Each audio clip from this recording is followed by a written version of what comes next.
Hi Tom and Jerry's, welcome to Graspelectronics. இன்னைக்கு நம்ம இந்த வீடியோல என்ன பார்க்க போறோம் அப்படினா PCB னா என்ன plus இதுக்கு அப்புறம் நம்ம இந்த சீரிஸ்ல என்ன மாதிரியான கண்டென்ட்ஸ்லாம் போட போறோம் அப்படினு சொல்லி தான் பார்க்க போறோம்.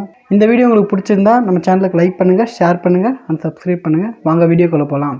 ஃபர்ஸ்ட் PCB னா என்ன சொல்லி பார்த்துருவோம். PCB னா printed circuit board.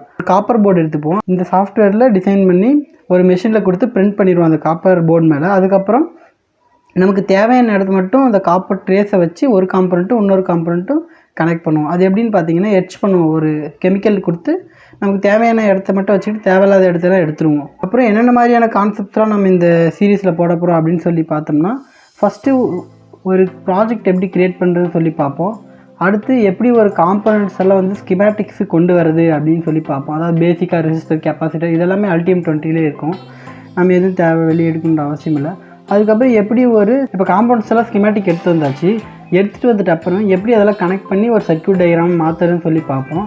அதுக்கப்புறம் நம்ம வந்து லைப்ரரி இன்ஸ்டால் பண்ணுறதுக்கு SYMSCS அப்படின்ற ஒரு சாஃப்ட்வேரை நம்ம டவுன்லோட் பண்ணி இன்ஸ்டால் பண்ணுறது அப்படின்னு பார்ப்போம்.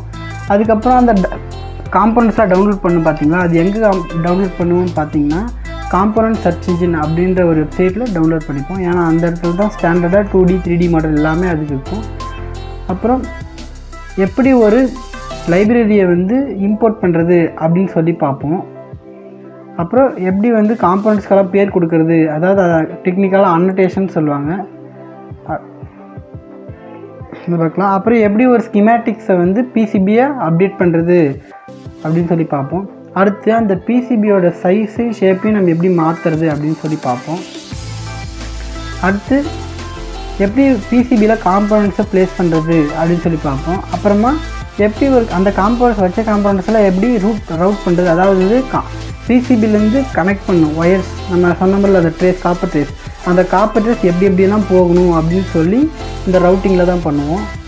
அந்த ரவுட்டிங்கில் வந்து ஆட்டோ ரவுட்டிங் அண்ட் மேனுவல் இந்த 2 டைப் இருக்குது.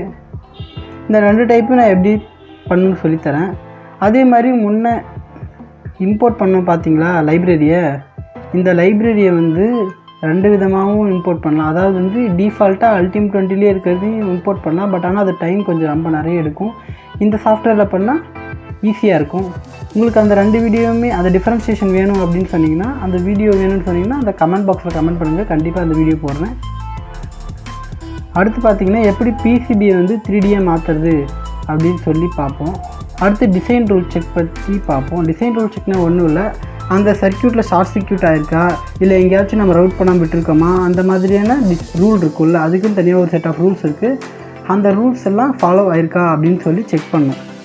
அடுத்து வந்து எப்படி வந்து கர்பர் ஃபைல் எக்ஸ்போர்ட் பண்ணுறது. கர்பர் ஃபைல்னால் இதுதான் வந்து இப்போ ஒரு வீடியோ வந்து நம்ம எடிட் பண்ணுறோம் அப்படின்னா எடிட் பண்ணிட்டு வெளியே எடுக்கக்குள்ள ஒரு ஃபார்மேட்டில் எடுப்போம்ல, MP4 அந்த மாதிரி. இதில் வந்து கர்பர் ஃபைல் அப்படின்ற ஃபார்மேட்டில் எடுத்தால் தான் கம்பெனியில் கொடுக்கக்குள்ள அவங்க கரெக்டாக ஃபேப்ரிகேட் பண்ணி தருவாங்க. கர்பர் ஃபைலை மட்டும்தான் ஃபேப்ரிகேட் பண்ணுவாங்க. அதனால் கர்பர் ஃபைலை எப்படி எக்ஸ்போர்ட் பண்ணுறதுன்னு பார்ப்போம். இப்போ சொன்னது எதுவுமே உங்களுக்கு புரியல அப்படின்னாலும் ஒன்றும் பிரச்சனை இல்லை. இதுக்கு பின்னாடி வர வீடியோஸில் எல்லாமே நான் வந்து இதுக்கான தெளிவான எக்ஸ்ப்ளனேஷன் கொடுத்துருப்பேன். மிஸ் பண்ணாமல் கண்டிப்பாக பாருங்கள், இது புரியும். இது முழுக்க பிகினர்ஸ் மட்டும்தான் போடுறோம்.